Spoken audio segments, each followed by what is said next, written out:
नमस्कार। क्या दिल्ली दंगों के आरोपी उमर खालिद और शर्जील इमाम की जमानत के लिए देश में जो है माहौल बनाया जा रहा है, क्योंकि इस देश में ऐसे बहुत सारे लोग हैं जो शर्जील इमाम और उमर खालिद जैसे लोगों से सहानुभूति रखते हैं। ये देखिए, ये जो है ट्वीट है योगेंद्र यादव का, और इस पर जो तारीख है वो है 14 सितंबर 2020। अब देखिए कि योगेंद्र यादव जो है उमर खालिद के बारे में क्या लिख रहे हैं। वो लिखते हैं, shocked that an anti terror law UAPA has been used to arrest a young thinking idealist like Umar Khalid JNU at Umar Khalid JNU है, who has always opposed violence and communalism in any form. He is undoubtedly among the leaders that India deserves. At Delhi police can't detain India's future for long. मतलब ये जो योगेंद्र यादव हैं वो उमर खालिद को जो है young idealist thinker बता रहे हैं, और ये ट्वीट है 14 सितंबर 2020 का, और दिल्ली में जो दंगा हुआ था वो फरवरी 2020 में हुआ था। तो अब आप सोचिए कि उमर खालिद के बारे में योगेंद्र यादव कैसी राय रखते हैं। उन्हें जो है एक यंग आइडियलिस्टिक थिंकर बता रहे हैं, और उन्हें जो है उमर खालिद को जो है देश का भविष्य बता रहे हैं। तो ये जो मैं आपको बता रहा था कि बहुत सारे लोग हैं ऐसे जो सहानुभूति रखते हैं उमर खालिद से, शर्जील इमाम जैसे लोगों से। एक और ट्वीट में दिखाता हूँ, एक और नमूना। और ये जो दूसरा ट्वीट है, पहले तो ट्वीट था, अब ये एक्स हो गया है। तो प्रशांत भूषण जो है उमर खालिद के बारे में क्या लिख रहे हैं, ज़रा देखिए। Umar Khalid arrest by Delhi police after naming Yechury, Yogendra Yadav, Jayati Ghosh and Apurvanand leaves no doubt at all about the malignant nature of its investigation into Delhi riots. It's a conspiracy by the police to frame peaceful activists in the guise of investigation. तो ये लिख रहे हैं प्रशांत भूषण उमर खालिद और उमर खालिद जैसे लोगों के बारे में, आरोपियों के बारे में, जो कि दिल्ली दंगों के आरोपी हैं। तो ये जो प्रशांत भूषण हैं ये कह रहे हैं उमर खालिद के बारे में कि दिल्ली पुलिस ने दरअसल साजिश के तहत जो है इनको फंसाया है। इनके जैसे और भी जो आरोपी हैं दिल्ली दंगों को, उन्हें फंसाया है, और इनका जो प्रोटेस्ट था वो बड़ा पीसफुल था, और दिल्ली पुलिस की ये साजिश है। मतलब इनके प्रोटेस्ट को जो है ये पीसफुल बता रहे हैं। वही प्रोटेस्ट इनके हिसाब से जो पीसफुल प्रोटेस्ट है जिसके बाद दिल्ली दंगा हुआ था, जिसमें 50 से ज़्यादा लोगों की जानें चली गई थी। तो ये जो मैं कह रहा हूँ कि उमर खालिद और शर्जील इमाम की जमानत के लिए जो है देश भर में माहौल बनाया जा रहा है, वो अकारण नहीं है।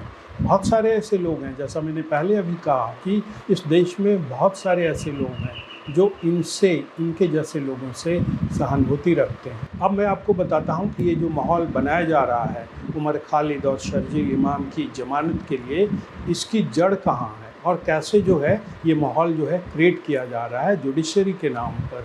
जो चीफ जस्टिस हैं सूर्यकांत, उनके बयानों के आधार पर। आपको याद होगा इसी साल जो है 5 जनवरी को जो सुप्रीम कोर्ट है, सुप्रीम कोर्ट की 2 जजों की बेंच ने, जस्टिस अरविंद कुमार और जस्टिस NV अंजारिया ने जो है इन दोनों को, मतलब उमर खालिद और शर्जील इमाम की जमानत याचिका जो है खारिज कर दी थी। कोर्ट ने कहा था कि ये जो आर्टिकल 21 है, अनुच्छेद 21, जो कि किसी भी व्यक्ति की आज़ादी, पर्सनल लिबर्टी का जो है अधिकार देता है, उसे जो है ट्रम्प कार्ड की तरह हर मामले में जो है इस्तेमाल नहीं किया जा सकता। मतलब ये जो मामला है दिल्ली दंगे का, जिसमें ये उमर खालिद और शर्जील इमाम को जो है साजिशकर्ता, मुख्य साजिशकर्ता बताया गया है, और अदालत ने भी यही कहा कि इन दोनों का जो मामला है उमर खालिद और शर्जील इमाम का, इनके जो गुनाह अभी दिख रहे हैं वो जो हैं अलग उनका ग्राउंड है, और बाकी के जो आरोपी हैं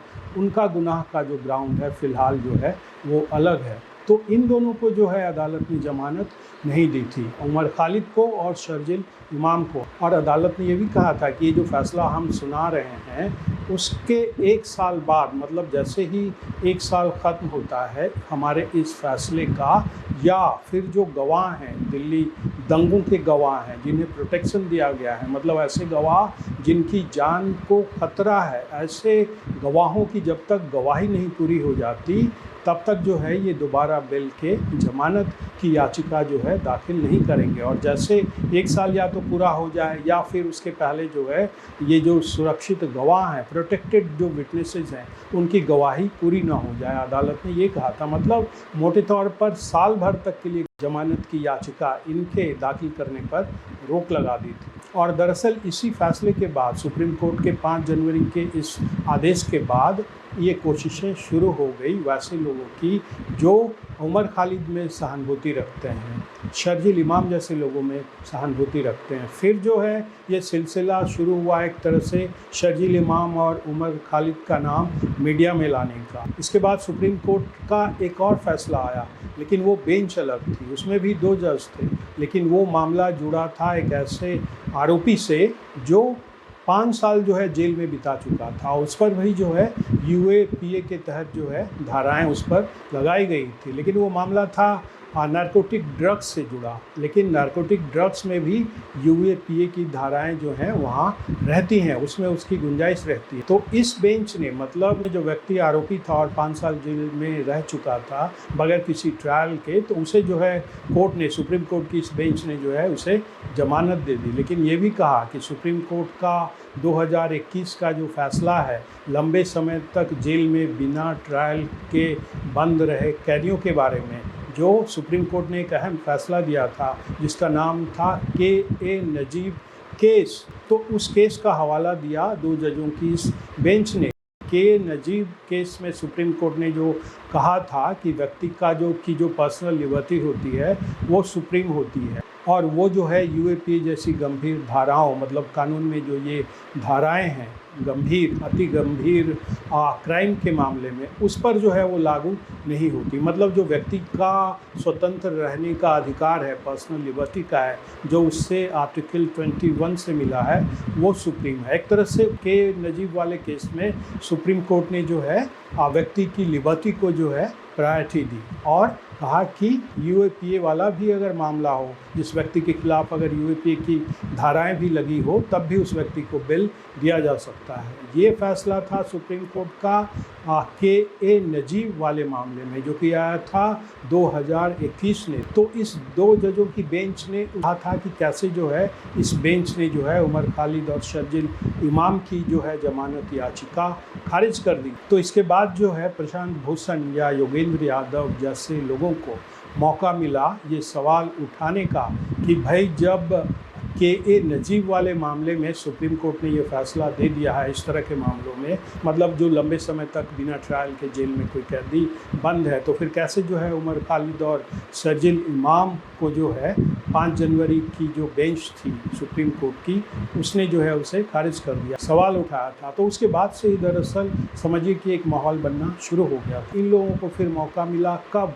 जब ये जो चीफ जस्टिस ऑफ इंडिया हैं, जस्टिस सूर्यकांत, इन्होंने जो है एक स्टॉकहोम में लगभग जून के आखिर में जो है वहाँ किसी सम्मेलन में जो है ये कहा कि भाई ये जो सुप्रीम कोर्ट का फैसला था के नजीब वाले केस में वो सही था। फिर जस्टिस सूर्यकांत के इस बयान को लेकर के ही जो है माहौल बनाया गया, मीडिया में खबरें छपी कि ये उमर खालिद और शर्जील इमाम जो है पिछले 6 सालों से जेल में बंद हैं और चीफ जस्टिस ऑफ इंडिया कह रहे हैं कि के नजीब वाला मामला सही था। हालांकि अपने बयानों में जो है जस्टिस सूर्यकांत ने उमर खालिद और शर्जील इमाम का नाम नहीं लिया था, लेकिन फिर भी जो है जो खबरें छपी उसमें जो है अपनी तरफ से जोड़ दिया गया कि एक तरफ उमर खालिद और शर्जील इमाम जेल में बंद है 6 साल से, और ऐसे बीच जो है Suryakant chief justice of India Suryakant कह रहे हैं कि व्यक्ति की जो स्वतंत्रता का अधिकार है, पर्सनल लिबर्टी है, वो सुप्रीम है, वो अहम है। और यूएपीए की धाराएं भी जो है ऐसे व्यक्ति को रोक नहीं सकती, जेल के अंदर बंद नहीं रख सकती। ये जो है एक तरह का माहौल बनना शुरू हुआ और ये लगातार चलता रहा। और अभी 1-2 दिन पहले chief justice of India justice Suryakant ने कहा किसी एक फंक्शन में, बगैर किसी का नाम लिए हुए, उन्होंने ये कहा कि ये जो गंभीर मामलों के मुकदमे हैं उनका तेज़ी से निपटारा होना ज़रूरी है, और जब साक्ष्य का निपटारा जल्दी होगा तो फिर ये शिकायत नहीं उठेगी कि कोई कैदी 5 साल से 6 साल से जो है बिना ट्रायल के जो है जेल में बंद हैं। लेकिन अपनी इस बात में भी जो है chief justice of India justice Suryakant ने उमर खालिद का नाम नहीं लिया था, शर्जील इमाम का नाम नहीं लिया था, किसी भी कैदी किसी मामले का जिक्र नहीं किया था। सिंपली वो ये कह रहे थे कि गंभीर मामलों में जो है मुकदमा तेज़ी से निपटना चाहिए और उसके लिए जो है सबूत हैं, वो जब तक उसका निपटारा नहीं होगा तब तक वो आदमी जेल में ही रहेगा। उन्होंने सबके लिए ये बात कही थी। मोटे तौर पर ये जो उनका वक्तव्य था ये पूरी जुडिशरी और मामले को तेज़ी से निपटाने से जुड़ा दिया गया वक्तव्य था। लेकिन जो खबरें छपी, जो माहौल बनाया गया, उसमें जो है शर्जील इमाम और उमर खालिद को फिर जो है घुसा दिया गया कि एक तरफ जहां उमर खालिद और शर्जील इमाम जेल में बंद हैं, उसमें जो है चीफ जस्टिस ये कह रहे हैं कि जब तक साक्ष्यों का निपटारा नहीं होगा तब तक लंबे समय से जेल में बंद कैदियों का निपटारा नहीं हो सकेगा। तो मैं जो कह रहा था कि कैसे माहौल बनाया जा रहा है उमर खालिद के लिए और शर्जील इमाम के लिए, क्योंकि आपको ध्यान होगा ये जो फैसला था सुप्रीम कोर्ट का, जिसके बाद ये पूरी जो है कहानी शुरू हुई, वो फैसला था 5 जनवरी का और अब जुलाई चल रहा है, मतलब 6 महीने बीत चुके हैं। जो सुप्रीम कोर्ट ने कहा था कि 1 साल की अवधि पूरी होने तक ये जमानत की याचिका डाल सकते हैं, तो 6 महीने निकल गए हैं। अब जनवरी आने में जो है 6 महीना रह गया है। लेकिन उसके पहले ही जो ये इकोसिस्टम है उमर खालिद जैसे लोगों का, शर्जील इमाम जैसे लोगों का, वो जो है एक माहौल बनाने में लग गया है। हालांकि बाकी आरोपियों को जमानत देते हुए ये सुप्रीम कोर्ट के बेंच ने कहा कि इस मामले को जो है अब लार्जर बेंच को भेज दिया गया है, वही अब तय करेगा कि इस पर जो है क्या फ़ैसला होना है, लेना है। लेकिन उसके पहले ही जो है उमर खालिद और शर्जील इमाम की जमानत के लिए माहौल बनाने का काम शुरू हो गया है। तो देखते हैं सुप्रीम कोर्ट का लार्जर बेंच जो है इस पर कब फैसला सुनाता है, जिसमें ये तय होगा कि संविधान का जो आर्टिकल 21 है पर्सनल लिबर्टी का, वो सुप्रीम है या यूएपीए जैसी गंभीर धाराओं में अगर किसी व्यक्ति पर आरोप लगा है जो समाज के लिए खतरा है, देश के लिए खतरा है, वो जो है महत्वपूर्ण है। तो ये देखना जो है बड़ा दिलचस्प रहेगा और ये आगे के लिए भी जो है